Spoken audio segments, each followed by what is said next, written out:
Restaurant start చేశారు. Restaurant start చేసిన తర్వాత ఎవరన్నా తినడానికి వచ్చేవాళ్ళా? పోనీ మీ పిల్లలు తినేవాళ్ళ ఇంట్లో? లేదండి. లేదా?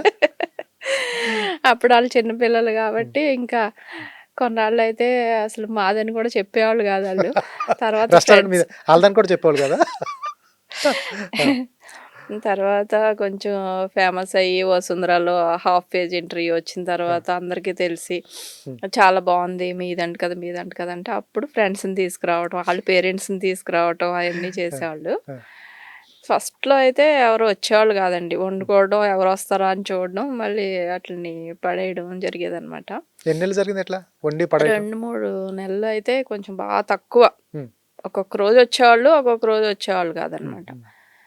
ఫస్టయితే చేసి పెడితే అందరం తింటాం గదా! తింటాం గదా! నా చుట్టుపక్క అందరూ అడిగారు. హ్మ్. అడిగారు కదా! అని రెస్టారెంట్ హ్మ్. మనం స్టార్ట్ చేసేద్దాం అని అన్నీ చేసుకొని, హ్మ్. వెరైటీ ఒక మెనూ ఒకటి పెట్టుకొని దానికి అన్ని రకాలు ఆ! చేసుకొని ఆ! కూర్చోనేవాళ్ళం ఆ! అనమాట.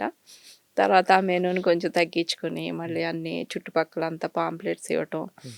అందరికీ చెప్పటం. హ్మ్. అంటే అప్పుడు రెగ్యులర్‌గా ఆఫీసెస్ నుంచి రెగ్యులర్‌గా రావటం హ్మ్. మొదలుపెట్టారు. హ్మ్. ఒక 2, 3 మంత్స్ తర్వాత రెగ్యులర్‌గా వచ్చేవాళ్ళు.